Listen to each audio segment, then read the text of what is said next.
Hello दोस्तों, आप सभी को हमारा नमस्कार।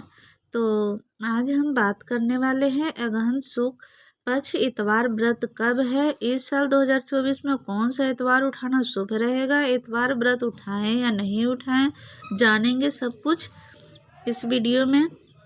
तो चलिए, उससे पहले हम आप लोग से एक रिक्वेस्ट करते हैं कि ये वीडियो शुरू करने से पहले आप सभी से निवेदन है कि अगर आप मेरा वीडियो पसंद आता है तो आप लोग प्लीज़ इस वीडियो को लाइक करें और शेयर ज़रूर करें। चैनल को अगर नए हैं तो आप सब्सक्राइब कर लीजिए और दिए गए आइकन बटन को प्रेस कर दीजिए ताकि आपके पास कोई भी नई नोटिफिकेशन आएंगे। तो चलिए, अब हम दोस्तों बात करते हैं अगहन इतवार के बारे में। तो बिहार का महापर्व छठ पूजा का आज समापन हो गया है और अब व्रतियों का इंतजार है अगहन महीने में रखे जाने वाले इतवार व्रत का, जो छठ महापर्व के बाद करना अनिवार्य होता है। और अगहन महीने में भगवान सूर्यदेव की पूजा का विशेष फल बताया गया है। कहा जाता है कि अगहन महीने के रविवार को उगते सूर्यदेव को जल चढ़ाने से हर तरह के दोष और पाप खत्म हो जाते हैं। इस व्रत की महत्व भी छठ की तरह ही है। इस व्रत से भी चर्म रोग, रक्त विकार से निवेदन और संतान सुख की प्राप्ति होती है। अगहन महीने में रविवार को बिना नमक खाए व्रत रखने का विधान होता है। ऐसा करने से कुंडली में ग्रह नक्षत्र के अशुभ फल में कमी आती है। यह व्रत नहाए खाए से शुरू होता है और इस व्रत का महत्व भी छठ महापर्व के जैसा ही है। तो आप लोग दोस्तों देखिए, अच्छे तरीके से आप समझ लीजिएगा वीडियो को, फिर आप व्रत कीजिएगा। अगर आप नए होंगे तो व्रत से एक दिन पहले नहाए खाए किया जाता है। नहाए खाए के दिन सुबह सवेरे उठकर स्नान दान से निवृत्त होकर अर्चना की पूजा आप कर सकते हैं, क्योंकि नहाए खाए बिल्कुल छठ पूजा के जैसा ही इसमें भी नहाए खाए होती है। नहाए खाए के बाद पूजा अर्चना की जाती है। इसके बाद सात्विक भोजन तैयार किया जाता है। भोजन में अरवा चावल, चने की दाल, लौकी व गोभी की सब्जी के साथ पालक का साग बनाया जाता है और अन्न की पूजा कर प्रसाद के रूप में इसे ग्रहण करते हैं। मान्यता अनुसार रविवार व्रत मार्गशीर्ष यानी अगहन से प्रारंभ किया जाता है और वैशाख में इसका समापन होता है। छठ पर्व की भांति इस दिन भगवान भास्कर को अर्घ्य देकर घरों में सुख शांति और समृद्धि की कामना करते हैं। रविवार की सुबह से ही व्रती निर्जला व्रत रखते हैं और जब सूर्य पश्चिम दिशा तरफ चले जाए तब नहा धोकर विधित पूजा करें और सूर्य देव को जल अर्पित करें। संभव हो तो अपने घरों के आसपास के नदी, तालाब या पोखर में चले जाएं। रविवार को दोपहर 2 बजे से लेकर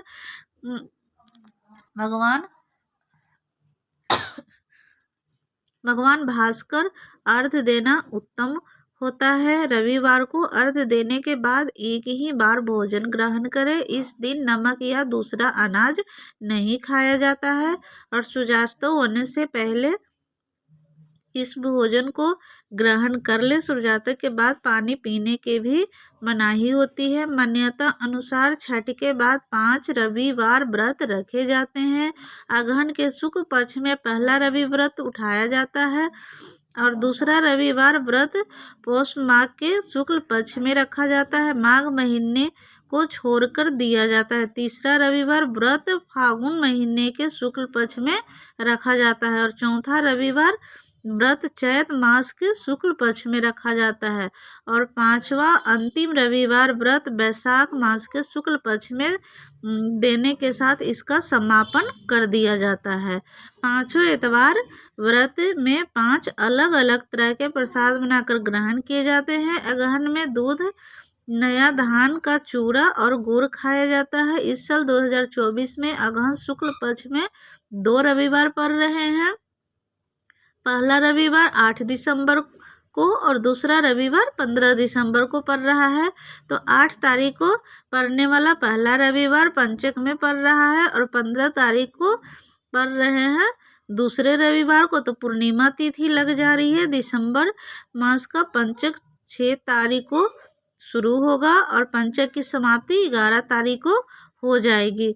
और माघ सी पूर्णिमा अथवा अगहन की पूर्णिमा 15 दिसंबर 2024 को है। अगहन शुक्ल पक्ष पूर्णिमा प्रारंभ होगी 14 दिसंबर 2024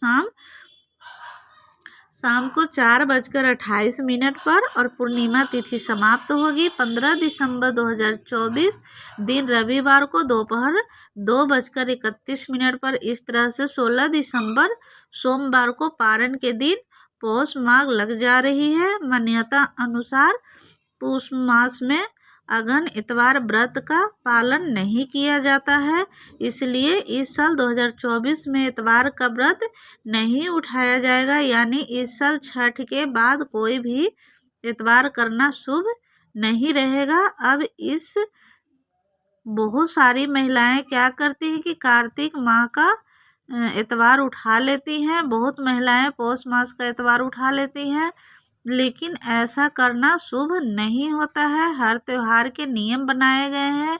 जिस त्योहार से अच्छे फल की प्राप्ति के लिए शुभ तिथि मुहूर्त देखकर पूजा पाठ किया जाता है। इसी तरह से अगर आप गलत तिथि को हम व्रत त्योहार करते हैं तो उसका फल भी गलत हो सकता है। इसलिए इस इतवार व्रत छोड़ दे और शुभ रहेगा। फिर अगले साल आप सभी तिथि देखकर इतवार व्रत उठा सकते हैं। इस साल का इतवार व्रत मैं भी छोड़ रही हूँ, इसमें कोई दिक्कत वाली बात नहीं है। और यह सारी जानकारी मैं अपने पंडित जी की राय लेकर ही आपको दे रही हूँ। फिर भी आपके मन में कोई दुविधा हो तो आप अपने पंडित जी की राय ले सकते हैं। और दोस्तों, उम्मीद करती हूँ कि आपको यह इतवार व्रत के बारे में जानकारी पसंद आई होगी। अगर जानकारी पसंद आई है तो प्लीज़ वीडियो को लाइक करें दोस्तों, और ज़्यादा से ज़्यादा शेयर करें। और अगर आप मेरे चैनल पर नए हैं तो प्लीज़ आप सब्सक्राइब कर लीजिए, ताकि मेरी अगली वीडियो आपके पास सबसे पहले पहुँचे। धन्यवाद।